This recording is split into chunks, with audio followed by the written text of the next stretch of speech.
Hi, I'm Mike. We raise pigs here on the ranch for the sale of pork to our farmers market customers. Each litter of pigs is filled with excitement and sorrow. When they arrive here, we laugh, we play with them, and they're a lot of fun. But along with that comes the sorrow of having to see them go.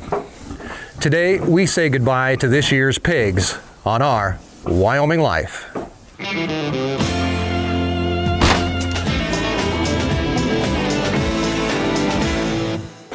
Hi, and welcome to our Wyoming Life. If you haven't done so yet, please subscribe and join us, explore the ranch life, and escape the ordinary. Neither Erin or I were raised on a ranch, and as many ranchers will tell you, you shouldn't get too attached to your animals. Don't name them, don't get to know them, look at them as a crop, and when it's time for them to go, it's that much easier. I guess because we weren't raised here and we came to the family ranch only a few years ago, we've never been able to follow those rules. So when it's time to say goodbye, sometimes it's hard. Whether it's calves, pigs, or even chickens, it doesn't matter.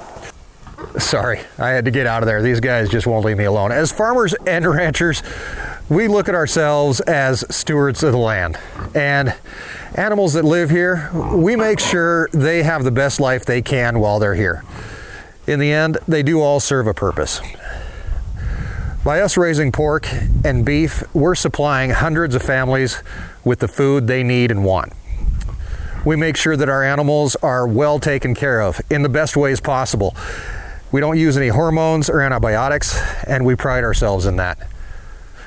Now it's time for us to take the pigs away. They're going to be loaded onto a trailer and driven to Sturgis, South Dakota, to a USDA-inspected meat packaging facility.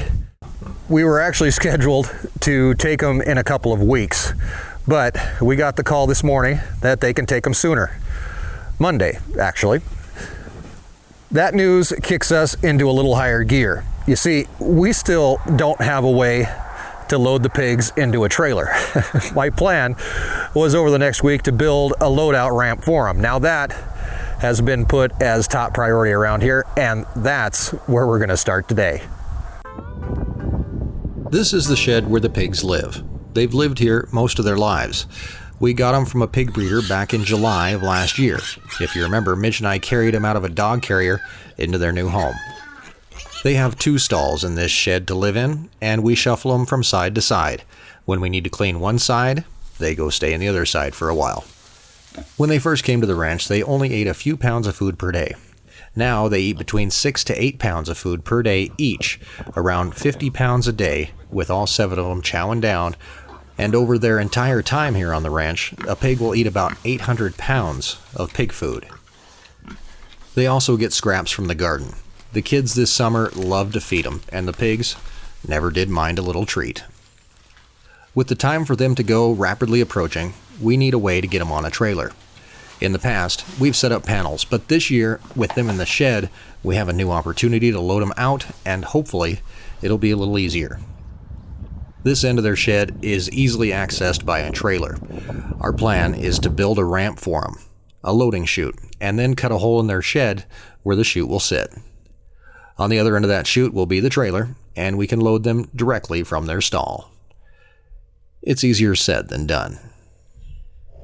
Before we can even get a trailer backed up to where we need it, we're going to have to move some more snow. Moving snow has become a daily activity around here lately, and I still have the box blade on the tractor. Using the box blade, we can get right up next to the shed and pull the snow out of the way, taking it down and piling it up with some other snow that we've been clearing out lately. Now we can go and grab the trailer. First though, I'm going to fill the pickup up with fuel, mostly because getting back to our fuel tanks in the wintertime with a trailer is a little bit of a pain, and we don't want to have to fill up before we take off for Sturgis on Monday. We always keep gasoline and diesel on hand at the ranch, and 500-gallon tanks pump out just like they do at the gas station. Once we're full, we can go and get the trailer.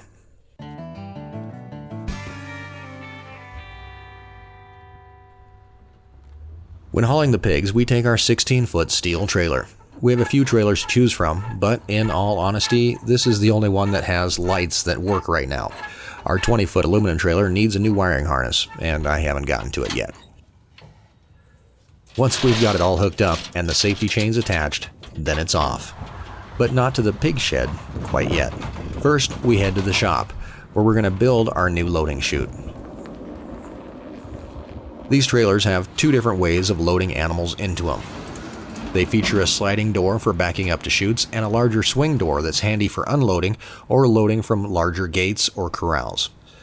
Our new loading chute will use the sliding gate to load pigs, so first we measure it for width. With all the outside prep work done for now, we can head inside the shop where I already have my materials for this project laid out. A few 4x8 sheets of particle board and some 2x4s. We start with the base of the ramp, cutting a 3/4 inch piece of particle board down to 30 inches, the width of our chute. We get it up off the ground using some 2x4s and cut it with a circular saw. Space is a little tight in the shop this time of year, so getting this cut down will make us some more room as well. On the trailer itself, there's a lip, which is part of the sliding door. We're going to make our ramp so it slips over that lip, cutting our 2x4s that are going to support the bottom of the ramp and leaving a small gap in the rail to slip over the lip of the trailer gate.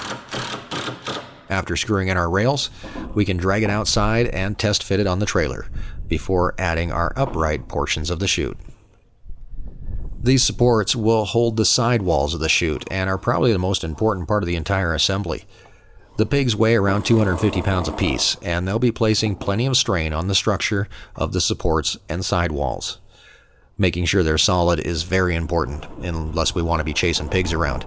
Each upright is put in place, then a solid top rail is put in place before adding top cross pieces that hold the side walls together. In all reality, like many things around here, I've never done this before. The plan is kind of a work in progress, but so far it seems to be pretty strong, and the addition of some 1/2 inch particle board for the sides, it's holding together pretty well. One thing I didn't anticipate is how heavy the darn thing would be. In order to lighten it up a bit, we're going to cut off any material that we don't need, shaving the sidewalls down to size and lightening it just a little bit. We're also going to screw on some more supports to the sidewall uprights on the bottom of the chute to hopefully keep the pigs from spreading out the entire thing as they move up into it. And I think that's it. It's not the prettiest thing in the world, but it'll work. Let's load it on the trailer for the short trip over to the pig shed.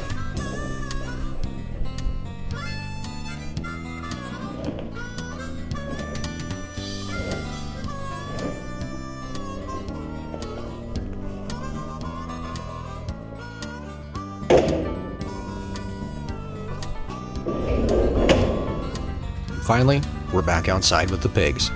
First, we need to close them up in the other stall. As you can see, they've chewed on the gate that we built earlier in the year, so using a piece of plywood over the hole, we can close them in and take a look at what we have to work with inside the shed. This shed is old. I have no idea how old it is, but we do have to worry about the structural integrity somewhat. We know we need a hole that is 33 inches wide and 40 inches tall to fit our chute into. Using a reciprocating saw, we can cut out the hole pretty quickly.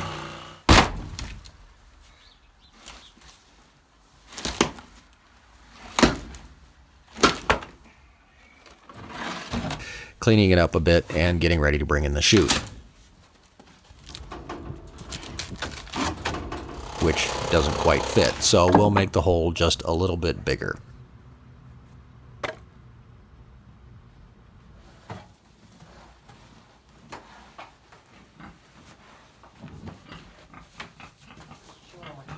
After getting it in place, well, the pigs let themselves in to check it out as we make some final adjustments, moving the chute to a place where the pigs will be able to get up on it, and hopefully it's not too steep for them to climb. With the sun setting, I'm going to call it a day. The shop is a mess, but we have our new chute in place.